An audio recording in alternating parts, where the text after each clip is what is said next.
सच कहा जाए तो भारत के इतिहास का गौरवगान अब महाप्रलाप और व्यर्थ लगने लगा है।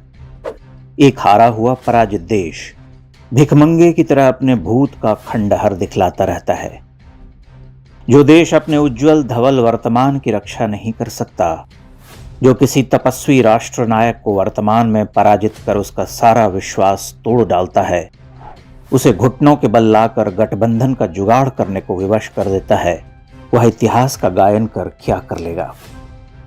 इतिहास तो गया, वर्तमान जाने वाला है और यही हाल रहा तो भविष्य भी महाअंधकारमय हो सकता है। आप लाख बहाने बना लीजिए, लाख समीकरण खोज निकालिए, हम केवल इतना जानते हैं कि हमने उत्तर प्रदेश में सब लुटा दिया। अयोध्या हम हार गए, इससे बड़ी विडंबना क्या हो सकती है। हम चुनाव प्रक्रिया को ध्यान से देखते हैं। अयोध्या से जिन लल्लू सिंह को आप हटाने की बात कर रहे थे, उनको हटा लेते तो उनके समाज से धमकियों का दौर शुरू हो जाता। बृजभूषण शरण सिंह का केस देख लीजिए।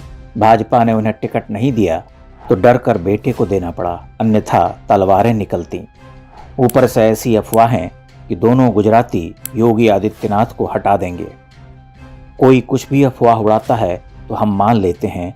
ब्लैकमेलरों और अपराधियों की बातें हमें सच लगती हैं। वाराणसी से कथित बाबाओं ने दुष्प्रचार कर मोदी जी को मंदिर ध्वंसक सिद्ध कर दिया।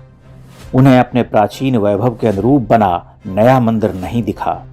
बजबजाती गलियों में बने 50 साल 100 साल पुराने मंदिरों और मकानों को हटाने का वे विलाप करते रहे। अब एक नया आरोप लग रहा, चिंदी चोर गुज्जू। आश्चर्य है कि वही गुज्जू समाज निरंतर बिना डिगे भाजपा को वोट करता रहा है। उसे कोई प्रलोभन नहीं डिगा सका, कोई खटाखट योजना उन्हें कमजोर न कर सकी। आपने उसके सामने घुटने टेके, लेकिन चिंदी चोर की उपाधि गुजरातियों को दे दी। वाह हरियकड़। वाराणसी में राय साहब को उनके जात भाइयों ने एक तरफा वोट किया। वाराणसी और अयोध्या के लिए जो नरेंद्र मोदी ने किया, यह उसका प्रतिफल है। वाह रे भारत, वाह रे महान काशी। हम 2-4 बाबाओं को रोज ही देख रहे, लंबे समय से देख देख कर विस्मय से भर उठते हैं।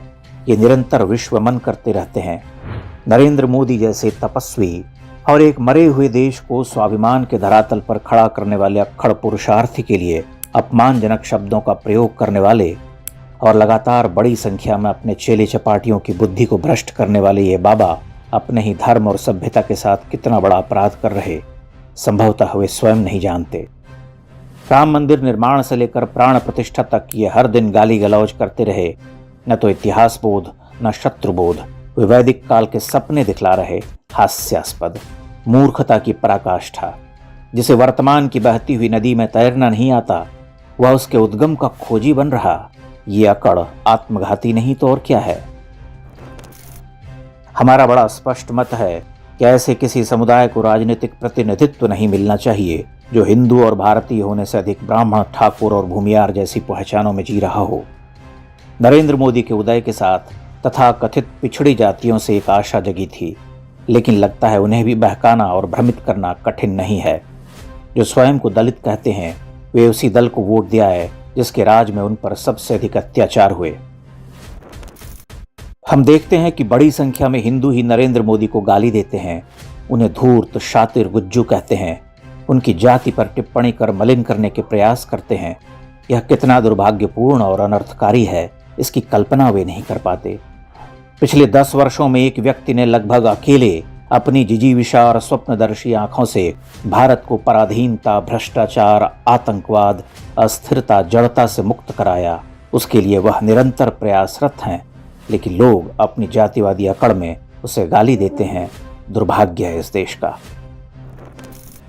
आप ओबीसी और अनुसूचित जातियों और जनजातियों को लाख गरिया दें, परंतु उन्होंने बहुत कुछ सहकर बहुत शीघ्रता से स्वयं को सनातन की मुख्य धारा से जोड़ा है। आज अगर वे किसी प्रलोभन अथवा जात पात के चक्कर में भटके हैं तो सवर्णों ने अपने स्वर्णिम इतिहास से क्या दे दिया। वे तो उनसे भी अधिक शोषक, स्वार्थी, विध्वंसकारी, घोर जातिवादी निकले। उत्तर से दक्षिण तक यही पैटर्न है। जिस अन्नामलाई ने अपना हाड़ जलाया, उसे चोल साम्राज्य के कथित वंशजों ने उसी घटिया डीएमके के आगे मलिन कर डाला। यह देश किसी नरेंद्र मोदी को डिजर्व नहीं करता, कभी नहीं। इस देश के लिए कांग्रेस और उसकी समान धर्मा पार्टियों के नेता ही ठीक हैं।